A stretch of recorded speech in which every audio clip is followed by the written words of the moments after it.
जब मुस्लिमों की लिंचिंग होती थी तब आप लोग बहुत जश्न मनाते थे।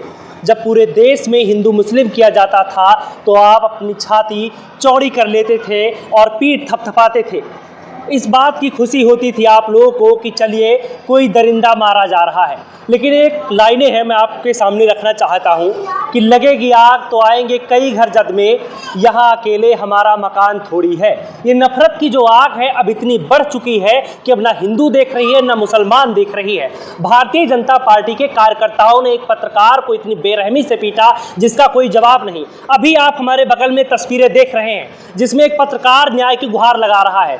जो पत्रकार सभी लोगों के लिए न्याय की मांग करता है, आवाज उठाता है, भारतीय जनता पार्टी के गुंडों ने उसे ही मजबूर कर दिया न्याय के लिए आवाज उठाने पर। उसकी गलती क्या थी? क्योंकि बिना गलती के तो कोई किसी के ऊपर हाथ नहीं उठाता। उसकी गलती ये थी कि जो पुलावी ख्याल जो जनता के सामने परोसे जा रहे, जो झूठे वादे, जो झूठी तस्वीरें सबके सामने परोसी जा रही हैं और ये दावा किया जा रहा है कि 400 पार इस बार हम होने वाले हैं, और उसी 400 पार की हकीकत हमारे पत्रकार भाई ने दिखाने की कोशिश की। भारतीय जनता पार्टी की हमने भी तमाम रैलियां कवर की है जिसमें आपने देखा होगा कि सरकारी कर्मचारियों तक को नहीं छोड़ा जाता है। रविवार के दिन रैली होती है, सारी स्कूल की बसें लगा दी जाती है। अगर कोई सरकारी कर्मचारी उनकी रैली में नहीं आता है तो उसे नौकरी से हाथ धोना पड़ जाता है। चाहे वो आंगनबाड़ी की बात करे, चाहे वो टीचर्स की बात करे, किसी भी और विभाग की बात कर ले, बाकी सारे काम बाद में, पहले रैली में पहुंचना जरूरी होता है। इतना ही नहीं, हर बूथ स्तर पर जिम्मेदारी सौंपी जाती है कि आप महिलाओं को जैसे तैसे करके लेकर आइए हमारी रैली में। वो आती है पूरे दिन धूप में बिना खाए पिए। तमाम वीडियो हमने करी है, आप हमारे चैनल पर जाकर देख सकते हैं और आप सबने देखा भी है, मिलियन से ऊपर देखा किस तरीके से महिलाएं परेशान हो जाती हैं जब उन्हें बुलाया जाता है। 400 रुपये 500 रुपये का लालच दिया जाता है। ये कहा जाता है कि आपके खाने की पूरी व्यवस्था है, आपके वहां पर जाने की पूरी व्यवस्था है। और जो वीडियो हमने आपको दिखाई थी जिसमें जब महिलाएं रैली खत्म हो गई, वो पैसा जिसने देने का वादा किया था उसे ढूंढती है लेकिन वो बंदा नहीं मिलता है, और ना ही वो बस दिखाई देती है जिस बस से वो महिलाएं रैली में पहुंचती है, ना ही उन्हें खाने को मिलता है। 2-2 रुपए का पार्ले जी बिस्किट मिलता है। ये सारी हकीकत हमने दिखाई है। आज हमारे पत्रकार साथी रैली की सच्चाई दिखा रहे थे कि किस तरीके से भीड़ जुटाई जाती है, किस तरीके से जबरन लोगों को बुलाया जाता है रैली में। अगर वो ना आए तो ग्राम प्रधान जो होते हैं, जो बूथ स्तर के लोग होते हैं, वो आपको सुविधाएं नहीं देंगे। जो आपके आवास की बात कर रहे हैं, जो आपको शौचालय की बात कर रहे हैं, आपकी फाइलें रुकवा देंगे और कहेंगे कि जब हमें जरूरत थी तब तो आप नहीं दिखाई दिए, अब आज आपको जरूरत है, आज आइए आप हमारे तलवे चाटिए। यही हकीकत दिखाई। तस्वीर एक बार फिर से देखें कि किस तरीके से सभी लोग वहाँ पर जितने लोग हैं वो घसीट रहे हैं। एक बड़ा सवाल ये है, ये कहा जाता है कि, और योगी सरकार भी ये दावा करती है कि हमारे पुलिसकर्मियों के सामने कोई भी व्यक्ति कभी भी, चाहे दिन हो चाहे रात हो, 24 घंटे उत्तर प्रदेश पुलिस आपकी सेवा में हाजिर है। उसी पुलिस के सामने एक पत्रकार को पीटा जाता है। और माइक ये देख लीजिए, माइक आईडी उस वक्त हाथ में थी, अभी भी आईडी देख लीजिए, नाम पढ़िए, गौर से पढ़िए। और इनको मुस्लिम कहा जाता है, क्यों? क्योंकि इनके हेयर स्टाइल ऐसे हैं, बालों की वजह से, चेहरे की वजह से, काले कपड़े पहन रखे हैं। इस सरकार के जो नेता है, मंत्री हैं, वो कपड़ों से पहचान लेते हैं और उन्हीं की जो रवैया है, उन्हीं की जो चाल चलन है, उसी पर अब उनके कार्यकर्ता भी चल रहे हैं। कपड़ों से पहचान लेते हैं कि कौन हिंदू है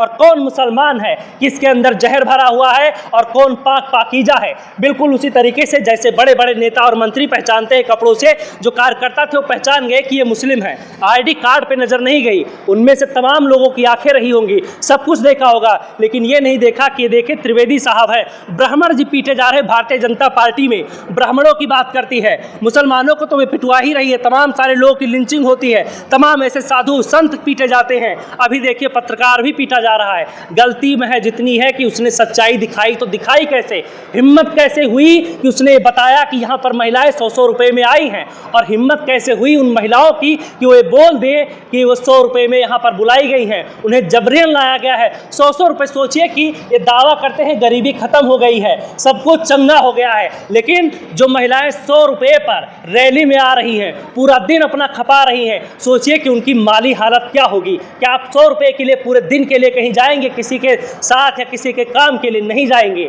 जाहिर तौर पर हो सकता है कि आपका ईमान भी डोले तो कम से कम 1000-2000 रुपये अगर आपकी माली हालत अच्छी है, लेकिन अगर आप 10-10 रुपये के लिए मोहताज होंगे, आपको निरमा, साबुन, सर्फ और घर के तमाम सारे खिर्ची मिर्ची तक के पैसे ना हो, उस वक्त में ऐसे समय में यदि कोई आपको 100 रुपये का लालच देता है तो आप सोचेंगे कि चलो ठीक है, मैं शाम को जब वापस आऊँगी या आऊँगा तो अपने बच्चों के लिए कुछ लेते हुए चला आऊँगा। तो फिलहाल यहाँ पर देखिए हमारे साथ राघव भाई हैं। अब हम इनसे पूछते हैं कि आखिरकार क्या हुआ था। आप, मुझे पता है कि बात करने की स्थिति में नहीं है, हमने वो तस्वीरें भी दिखाई कि किस तरीके से आपके साथ जबरई की जाती है, लेकिन क्या कुछ हुआ था आप भी बता दीजिए। माननीय अमित शाह जी अपना भाषण दे रहे थे और पीछे से महिलाएं उठ करके जा रही थी। मैंने उनसे पूछा कि आप क्यों जा रहे हो। कुछ पुलिस वाले उन्हें जाने भी नहीं दे रहे थे, वो जा रही थी वापस बिठा दे रहे थे। मैंने एक व्यक्ति से बात की, उसने ये चीज़ बताई।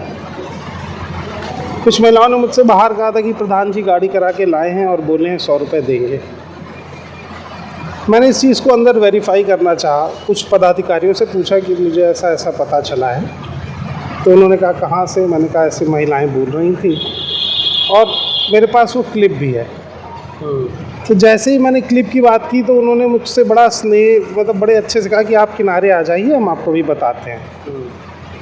फिर 10-15 लोग आए, उन्होंने मुझे घेरा और कहा कि आप क्लिप डिलीट कर दो और चुपचाप यहाँ से चले जाओ। मेरा फ़ोन छीनने लगे। तो मैंने कहा सर फ़ोन में क्लिप नहीं है, क्लिप कैमरे में है। तो फिर उन्होंने मुझे मारना शुरू किया और चिल्लाना शुरू किया कि ये मुल्ला है, ये आतंकी है, देशद्रोही है। आसान होता है ना किसी को भीड़ में मुल्ला कह के पीटना, तो शायद इसलिए उन्होंने ऐसा किया। फिर मुझे मंच के पीछे से मारते हुए सबसे आखिरी से लेकर सबसे आगे जहाँ मीडिया खड़ी होती है वहाँ तक भीड़ मारते हुए ले गई। मैं पुलिस वालों को पकड़ता रहा, उनके हाथ जोड़ता रहा, उनको पकड़ा होने की, सर मुझे बचा लीजिए, लोग मार देंगे। पुलिस वालों ने भी नहीं बचाया, मीडिया वालों ने भी नहीं बचाया। मैंने आज तक ANI के दोस्तों का भी हाथ पकड़ा कि मैं भाई बचा लो, ये मार देंगे, उन्होंने भी नहीं बचाया। और मेरे पेट में उस भीड़ ने 100-150 घूंसे मारे। मुझे माँ बहन की गालियाँ दे रहे थे। फिर मुझे पीछे ले जा कर के रेस्ट रूम जो मंच के पीछे था उसमें 5 मिनट बंद करके रखा और कहा कि कैमरा मैन को बुला लो, वीडियो दे दो तो छोड़ देंगे। फिर मुझे बाहर लाए, कुछ SPG वाले आए, वो समझना चाह रहे थे कि क्या हो रहा है। तब तक मुझे चक्कर आ गया और मैं बेहोश हो गया। उसके बाद मुझे हॉस्पिटल भिजवाया गया। हॉस्पिटल किसने भिजवाया? शायद उन्हीं लोगों ने भिजवाया, क्योंकि मैं बेहोश होकर गिर पड़ा था ज़मीन पे और वहाँ SPG आ गई थी, भीड़ लग गई थी। तो जो लोग लिंचिंग कर रहे थे वो तो भाग गए। कोई अच्छा इंसान रहा होगा जिसको लगा होगा, जिसको मुझ पे तरस आया होगा। मैंने वीडियो में देखा कि पुलिसकर्मियों से आप गुहार लगा रहे हैं, विनती कर रहे हैं। उस वक्त पर उनकी आवाज़ क्लियर नहीं आ रही कि वो क्या कह रहे हैं। क्या वो नज़रअंदाज कर रहे थे? क्या वो भी भारतीय जनता पार्टी के कार्यकर्ताओं से डर गए थे? क्या उनके सामने वो भी नतमस्तक हो गए थे? मैं सिर्फ इतना कह रहा था कि सर मुझे सेफली मेरी गाड़ी तक पहुंचा दीजिए। तो कह रहे थे कि ठीक है अभी करते हैं, और वो उनकी तरफ देखते थे, उनसे कहते थे छोड़ दो, और वो कहते थे चुप रहो।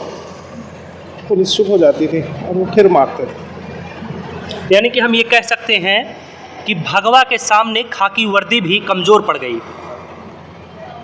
अगर शब्दों का परिवर्तन किया जाए तो ये भी कहा जा सकता है।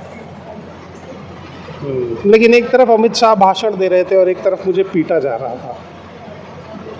मैं कभी भूल नहीं पाऊंगा। तो सुना आपने दोस्तों, ये कोई पहली घटना नहीं है। इससे पहले न जाने कितनी घटनाएं हो चुकी हैं। उत्तर प्रदेश के कई ज़िलों में मंत्री से सवाल पूछो तो मालिक को फ़ोन जाता है, मंत्री से फ़ोन करो, मंत्री से सवाल पूछो तो वो सीधे उठा के जेल में डलवा देते हैं। ऐसे 1-2 नहीं तमाम घटनाएं होती हैं जब पत्रकारों के साथ लिंचिंग होती है, उन्हें पीटा जाता है, और सिर्फ इसलिए पीटा जाता है क्योंकि ये फैक्ट चेक करते हैं। इनके जैसे तमाम संस्थान हैं। हमारे भाई साहब हमारे सहकर्मी मॉलिटिक्स में काम करते हैं। इनको जितने भी लोग मॉलिटिक्स में काम करते हैं, जो फैक्ट चेक पे काम करते हैं, उनको देशद्रोही बताया जाता है, उनको कहा जाता है आप पाकिस्तान चले जाओ। चाहे हम बात कर ले और भी तमाम जो संस्थान हैं, नाम ना ही ले तो उचित है, आप सब कुछ जानते हैं, आप समझदार हैं। लेकिन यहाँ पर देखिए, अगर इनके ऊपर खरोच आई है तो क्यों आई है? ऐसा ये क्या करते तो इनके ऊपर खरोच ना आती? अगर ये 2000 रुपये के नोट में चिप ढूंढते तो इनके ऊपर खरोच ना आती। अगर ये जो भी कोविशील्ड वैक्सीन आई है उसको सही बताते और महिमा मंडन करते तो इनको खरोच ना आती। ऐसी तमाम सारी चीज़ें जो आप देख रहे हैं कि तमाम सारे जो पत्रकार हैं करते रहते हैं, अगर वही काम ये भी करे तो एक खरोच नहीं आएगी। लेकिन अगर ये असलियत दिखा दे तो फिर इनके ऊपर खरोच के आज तो पता नहीं कैसी कैसी हालत की गई है और तस्वीरों में आप देख ही रहे हैं। बहरहाल हम ज़्यादा बोले क्या कितना बोले, ये कितना बोले, कोई इनके पक्ष में बोलेगा नहीं बोलेगा, ये सबसे बड़ा ज़रूरी सवाल है। क्योंकि जब भी किसी के साथ लिंचिंग होती है तो बाकी लोग जो होते हैं वो खड़े होते हैं, मूक दर्शक बने रहते हैं। जैसे आज इनकी मदद नहीं की गई, वैसे हमेशा अक्सर ये होता आया है। यहाँ पर कुछ लोग हैं, हम जरा पूछ लेते हैं। बड़े गौर से सुन रहे थे हमारी बातें और इनकी बातें, और यहाँ से अब सभी लोग एक एक करके जाने लगे। क्या कहेंगे भैया, आपने देखा जिस तरीके से। बाकी पहले ये दिखा दीजिए जो लोग जा रहे हैं, यही कारण है। अब कल को जब इनके ऊपर कभी, मैं ये नहीं कह रहा हूँ पत्रकार किसी भी कारण बस अगर इनके ऊपर हमला होता है, मान लो कल कोई अपनी गाय खरीद करके लेके जा रहे हो और ड्राइवर मुस्लिम हो, क्योंकि अक्सर ये देखा गया है कि जो मुस्लिम वर्ग के लोग हैं वो ऐसे काम ज़्यादातर करते हैं कि हाँ गाड़ी चलाने का और तमाम ठेली चलाने का, और मुस्लिम ड्राइवर हो पकड़ लिया जाए, इनको पीटा जाए तो इनको भी कोई बचाने के लिए नहीं आएगा। क्योंकि अगर मुस्लिम की गाड़ी में गाय लद के जा रही है तो 100% वो कटने के लिए ही जा रही है। भले ही वो किसी और काम के लिए जा रही हो, पालने के लिए कोई लेके जा रहा हो, लेकिन सुनेगा कौन? कोई नहीं। क्योंकि यहाँ भी सुनने के बाद में सब गायब हो गए। मुझे खैर किसी से कुछ पूछना नहीं है, आप भी जानते हैं आपके आसपास पड़ोस क्या होता है, किस तरीके की घटनाएं रोज होती हैं। बहरहाल मुझे ज़्यादा कुछ कहने की ज़रूरत है नहीं। आप हमें कमेंट में बताइए क्या इन भाई साहब को जो दिखाते हैं आपके लिए, आप इनके लिए आवाज़ उठाएंगे नहीं उठाएंगे? मैं ये चाहता हूँ कि अगर आप ये वीडियो देख रहे हैं और अगर आपके पास 1 मिनट का भी समय है 24 घंटे में, तो ट्विटर पर जाइए और ये पूछिए गृह मंत्री से कि आखिरकार आपको गृह मंत्री क्यों बनाया गया है। इसीलिए बनाया गया है कि यदि आपकी रैली में कोई जाता है, कुछ पूछता है, तो उसके ऊपर इस तरीके से हमला होना चाहिए। आपको क्लिप डिलीट करवानी थी, आप इनको बिठा लेते और तब तक बिठाए रखते जब तक कैमरामैन ना आ जाता, लेकिन आपने हाथ उठाया। क्या इतनी मनमानी हो गई है? क्या आपके कार्यकर्ताओं के ऊपर कोई लगाम नहीं है? और सबसे बड़ी बात, ये कहा जाता है कि ये सरकार जो है ये सवर्णों की सरकार है, इसमें मुसलमानों की चूड़ी टाइट कर दी गई है, हिंदुओं का एकदम बोलबाला है, विश्वगुरु बनने वाले हैं। और विश्वगुरु, जिस विश्वगुरु की बात होती है उसी विश्वगुरु में देख सकते हैं किस तरीके से ब्राह्मणों को पीटा जाता है। ये कोई पहली घटना नहीं है। बाकी आप सभी लोग क्या कुछ कहते हैं, और मैं तो आपसे एक ही विनती करूंगा कि ट्विटर पर जाइएगा, अगर आपके पास समय हो, ना हो तब भी कोई बात नहीं। आपने वीडियो देखा, इतना किया आपने, इसी के लिए धन्यवाद। लेकिन अगर आप कर सके तो थोड़ा सा एहसान और करना कि ट्विटर पर सवाल जरूर पूछिएगा।